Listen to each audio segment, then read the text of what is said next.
தமிழ்நாடு காங்கிரஸ் கட்சி தலைவர் மாணிக்க தாகூர் அவர்கள் எந்த சூழ்நிலையில் இந்த வார்த்தையை பயன்படுத்தினார் என்றால், ஒரு மெச்சூர்டு அரசியலில் எப்படி நகர்வுகள் வர வேண்டும் என்பதைத்தான்.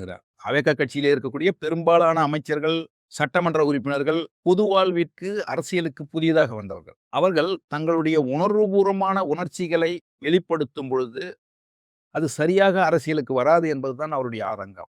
இன்று தலைவர் ராகுல் காந்தி அவர்களுக்கும் முதல்வர் விஜய் அவர்களுக்கும் ஏற்படுத்திய உடன்பாடே வருகின்ற உள்ளாட்சி தேர்தலிலும் பாராளுமன்ற தேர்தலிலும் நாம் ஒன்றாக பயணிப்போம் என்பதுதான்.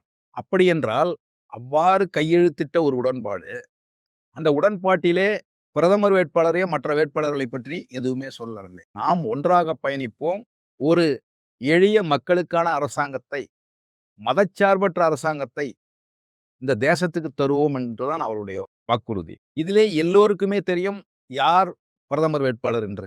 இப்படிப்பட்ட சூழ்நிலையிலே தேவையில்லாத ஒரு சர்ச்சையை உருவாக்குவது நியாயம் அல்ல என்பதுதான் மாணிக்க தாகூருடைய ஆதங்கம். ஒரு கால் காங்கிரஸ் கட்சியை சார்ந்த ஒருவர் நாங்கள் தான் முதல்வர் என்று சொல்ல முடியுமா? யோசித்து பாருங்கள். ஏனென்றால் எங்களுடைய பலம் எங்களுக்கு தெரியும், தமிழகத்திலே அவருடைய பலம் அவர்களுக்கு தெரியும்.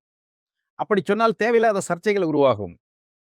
அதனால்தான் மெச்சூர்டாக பேச வேண்டும் என்பது தலைவர் மாணிக் தாகூர் அவருடைய கருத்து. இரண்டாவதாக மாணிக் தாகூர் அவர்கள் என்டிஏ கூட்டணியில் அதிகாரபூர்வமாக தாவேகா இல்லை என்று சொல்கிறார். இதிலே மாறுபட்ட கருத்தே இல்லை. ஏனென்றால் ராகுல் காந்திக்கும் விஜய்க்கும் ஏற்பட்ட உடன்பாடு என்பது வேறு, இந்திய கூட்டணி என்பது வேறு. சமீபத்திலே நடந்த இந்திய கூட்டணியிலே மதிமுக உட்பட அனைத்து கட்சிகளும் கலந்து கொண்டன. திராவிட முன்னேற்ற கழகம் வெளியேறியது. ஆனால் தாவேகாவை இந்திய கூட்டணி இதுவரை உறுப்பினராகவும் சேர்த்தவில்லை, அவருக்கு அழைப்பும் விடுக்கவில்லை. இதுதான் ஒரு யதார்த்தமான கள நிலவரம். எங்களை பொறுத்தவரை இந்திய கூட்டணியிலே தாவேகா வர வேண்டும் என்பதுதான் நாங்கள் ஆரம்பத்திலிருந்து நினைக்கிறோம், அவருக்கு சொல்லுகிறோம். இன்று வரை இந்திய கூட்டணியில் தாவேகா இணையவில்லை. இந்த கருத்தை மதிப்பிற்குரிய தலைவர் மாணிக் தாகூர் அவர்கள், இதில் எந்த விதமான தவறும் இல்லை. அதே நேரத்திலே பாராளுமன்றத்திலே இந்த சட்டங்கள் பாஸ் பண்றதுக்கு சப்மிட் பண்ணும் பொழுது அதை எதிர்ப்பதற்கு பாராளுமன்ற உறுப்பினர்கள் எல்லாம் இருக்கிறோம்.